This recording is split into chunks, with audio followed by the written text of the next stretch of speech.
Hi everyone, this is the news from Western Armenia, especially for you. April 24, from Western Armenia to Artsakh, memory, justice and resilience. May 8th, ceremony in Lyon, Western Armenia delegation participates. Western Armenia National Assembly discusses key state issue. 123rd issue of Western Armenia Weekly released. Oldest Armenian church in the US seeks Descendants of founders. DNA did not match. Azat Gevorgyan speaks out on missing son.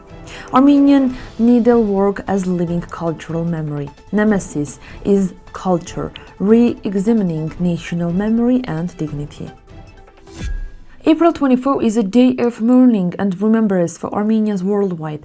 It honors the victims of the genocide against Armenians of 1894 to 1923, marked by the arrest of Armenian intellectuals in Constantinople on April 24, 1915, a symbol of systematic extermination.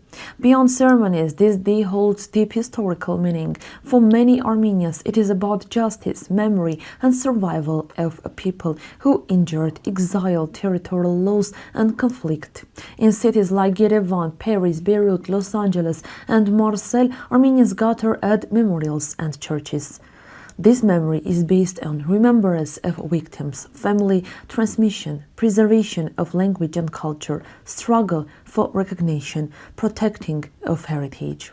Van Mushkarin, Bitlis, and Trebizond remain deeply rooted in Armenian identity as ancestral lands and symbols of interpreted history. Armenian demands include recognition, heritage, protection, archives, access, property, return, and reputation, alongside references to Severus and Woodrow Wilson's decision. Resilience means preserving memory, rebuilding communities, and continuing the struggle for justice. A new generation seeks to connect memory with the future through dialogue and engagement. More than a century later, April 24 remains a symbol of mourning and survival, showing that the Armenian question is still tied to memory, recognition, and lasting peace based on historical truth. Armenak Abramian, President of the National Council of Western Armenia. The delegation of Western Armenia and UNCAS participated in the May 8 commemorations in Lyon. Hundreds gathered at Parc de la Tête d'Or to honor World War II fighters 81 years after the war's end. The ceremony included a military event, speeches by officials such as General Alain Lardet, Mayor Gregory Doucet, and Prefect Fabien Bouchot, and the tribute honored the symbols of the French Navy, marking its 400th anniversary. Anita Conti, the first woman to serve in the French Navy, was highlighted for her role in World War II. The participation of Western Armenians in the war reflects the border involvement of thousands who fought against Nazism despite the impact of the genocide. The ceremony ended with road lyres at the Island of Remembrance.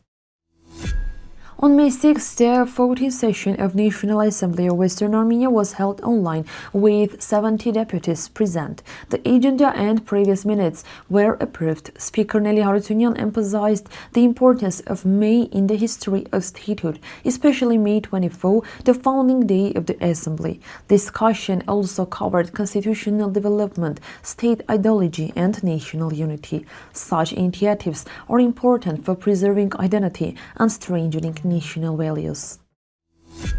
The 123rd issue of the Western Armenia Weekly has been released. Its cover features Armenian wine, grapes, and church architecture, highlighting the deep cultural significance of winemaking. The issue includes cultural, historical, and social articles focused on preserving identity and strengthening diaspora connections.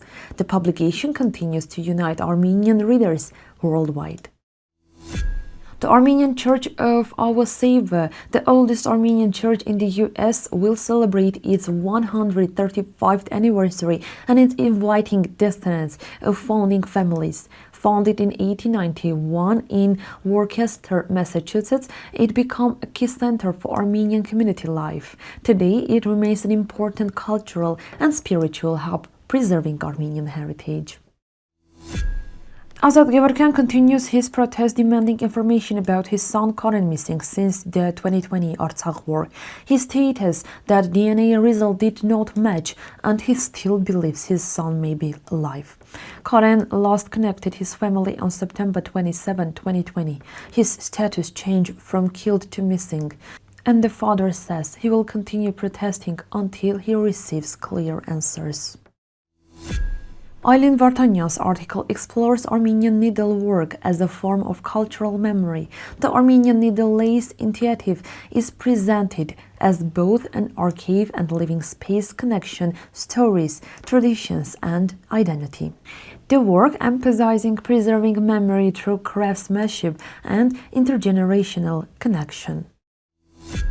An event in Yerevan titled Nemesis in Culture focused on memory, justice, and dignity. A documentary by Samvel Tadevosyan was presented, highlighting Armenian Avengers and historical justice. Participants emphasized that the Operation Nemesis presents justice, not only revenge. A traveling museum project was also announced to share this history globally. So this was all for today's news. If you have something to learn and you want something to know, you can easily find Western Armenia's state television website and read everything there. Thank you for watching.